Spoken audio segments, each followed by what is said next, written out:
Святая собаки. Агавка нормально. Каждое утро на Авторадио. Пока Захар не гавкнет, не расходимся. Генеральный спонсор проекта ОАО «Сбербанк России». Поддержим нашу сборную в Лондоне. Сбербанк. Вместе к новым победам. Лицензия Банка России номер 1481 от 30.08.2010.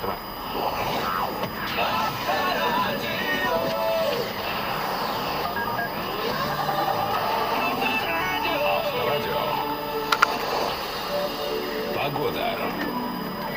В эфире СМИ-единственная хорошая волна. В данный момент в нашем городе около 30 градусов тепла. Завтра, в четверг, 2 августа, в Брянске и по области синоптики обещают ясную солнечную погоду, совершенно без осадков. Температура воздуха ночью 20-32 градуса выше 0, 27-29 градусов со знаком плюс. Ветер при этом будет северный со скоростью 1-3 метра в секунду. Реклама спонсора. Таких цен вы еще не видели. Только в Дежель туалетная Там вода пиздец, Антонио блядь, Бандерас. просто, 100 блядь. миллилитров всего за 999 рублей. Дежель лучше для каждого из вас. Это действительно на момент выхода рекламы.